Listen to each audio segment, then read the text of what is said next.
नमस्कार दोस्तों, स्वागत है आपका मेरे YouTube चैनल एथिका टॉक्स पे। आज के वीडियो में हम बात करने वाले हैं निफ्टी 200 के कुछ टॉप वैल्यू स्टॉक्स की, जिन्हें मैंने पिक किया है based on a very simple but powerful strategy, जो कि होता है प्राइस नियर 200 EMA।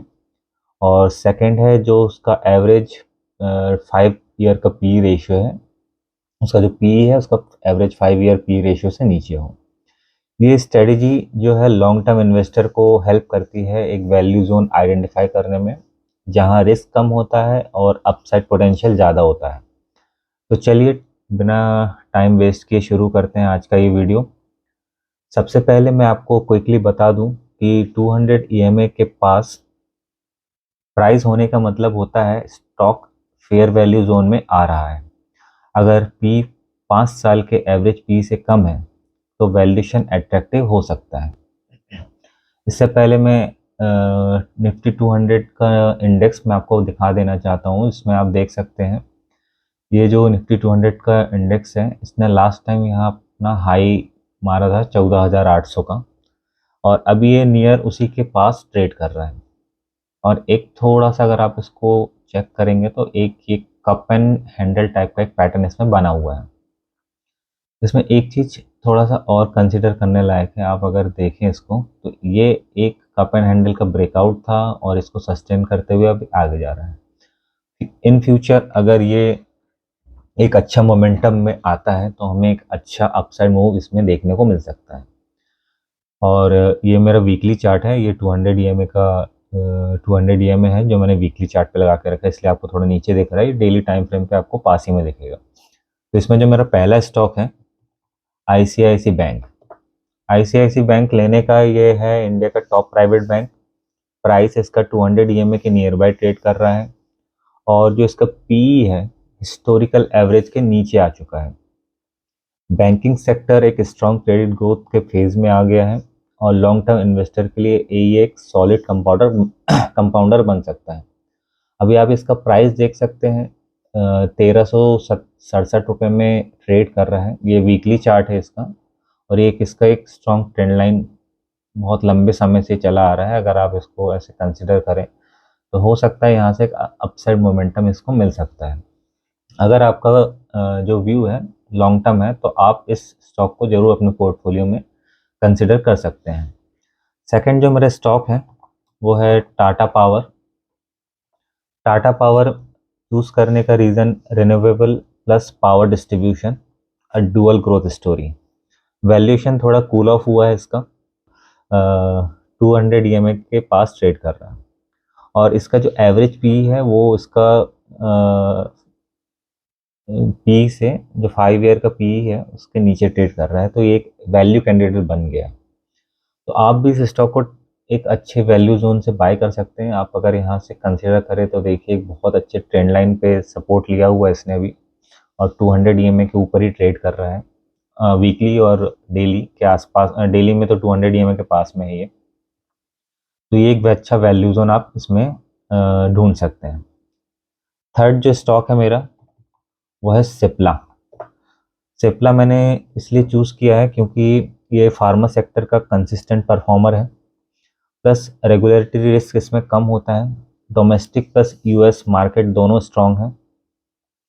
पीई इसका कूल डाउन हुआ है, और लॉन्ग टर्म फार्मा एक्सपोजर के लिए एक अच्छा पिक है ये। इसमें भी आप देख सकते हैं एक लॉन्ग टर्म बेसिस पे यहाँ पे इसने सपोर्ट लिया था 200 का वीकली में, और फिर एक लॉन्ग टर्म में यहाँ पे एक बहुत बढ़िया ट्रेंड लाइन सपोर्ट करते हुए आ रहा है। डेली में ये जस्ट नियर बाय 200 EMA के आसपास ही ट्रेड कर रहा है, तो ये एक इसको वैल्यू टू बाय कंसिडर बना सकता है। ये जो मैंने सारे स्टॉक आपको बता रहा हूँ ये कोई मेरा रिकमेंडेशन नहीं है, ये एक मैं अपना नॉलेज आपको शेयर कर रहा हूँ। हो सकता है मैं इसको बाय करूँ, हो सकता है मैं इसको बाय ना करूँ। तो प्लीज़ आप जब भी कोई भी स्टॉक बाय करते हैं उसको फंडामेंटली टेक्निकली प्रॉपर चेक करें, और अपने किसी फाइनेंशियल एडवाइज़र से ज़रूर इसका सलाह लें। चौथा जो मेरा स्टॉक है वो है ICICI prudential life insurance corporation. ये स्टॉक आप देख सकते हैं वीकली में भी नियर टू 200 EMA के पास है, और ये आप मैंने जो इसका ये बना के रखा है ट्रेंड लाइन के एकदम नियर बाय है। अच्छा एक सपोर्ट इसको यहाँ से मिल सकता है, एक वैल्यू कंसिडर है ये। इसको मैंने चूज़ करने का जो मेरा रीज़न है वो है लाइफ इंश्योरेंस पेनिट्रेशन जो इंडिया में है वो अभी बहुत कम है। इसका जो ग्रोथ है वो आने वाले समय में बहुत तगड़ा हो सकता है।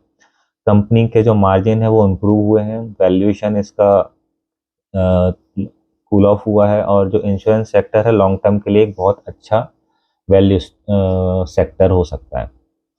और जो मेरा लास्ट स्टॉक है वो है एम्फोसिस। एम्फोसिस जो मैंने लिया है वो इसलिए चूज़ किया है कि मिड टायर आईटी कंपनी है ये, और जो कि क्लाउड प्लस डिजिटल ट्रांसफॉर्मेशन में काम करती है। आईटी सेक्टर करेक्शन के बाद वैल्यूएशन इसके अट्रैक्टिव जोन के आसपास आ गए हैं। अभी आईटी सेक्टर एक अच्छे करेक्शन में था, आप जानते होंगे। और 200 ईएमए के नियर बाई ये ट्रेड कर रहा है, और लॉन्ग टर्म में इसका जो रेटिंग है वो पॉसिबली हायर साइड आ सकता है। तो आप इसको अगर लॉन्ग टर्म में बाय करने की सोच रहे हैं तो इस स्टॉक को आप कंसिडर कर सकते हैं।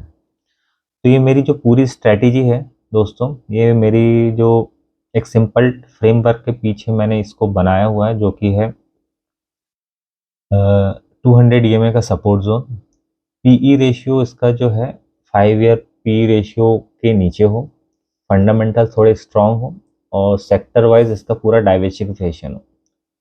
जो पूरा ये मैंने बनाया हुआ है प्रॉपरली डाइवर्सिफाई बनाया हुआ है। आप देख सकते हैं एक बैंकिंग सेक्टर से है, एक इंश्योरेंस सेक्टर से है, आईटी सेक्टर से है, उसके बाद पावर सेक्टर से है, और फार्मा सेक्टर से है। इस तरह से डाइवर्सिफाई करके पूरा मैंने स्टॉक पिक किए हुए हैं। अगर आपको ऐसे वैल्यू बेस्ड स्टॉक एनालिसिस पसंद आते हैं तो प्लीज़ मेरे वीडियो को लाइक करें, चैनल को सब्सक्राइब करें, और अपने दोस्तों से बातें करें इसके बारे में। मेरे चैनल पे कमेंट करके बताएं आपको कैसे स्टॉक चूज़ करना पसंद है, और किस स्ट्रेटेजी पे आपको चाहते हैं कि मैं काम करूं या उस पर वीडियो बनाऊं। तो मिलते हैं नेक्स्ट वीडियो में एक नए स्टॉक एनालिसिस के साथ। तब तक हैप्पी इन्वेस्टिंग। Thank you.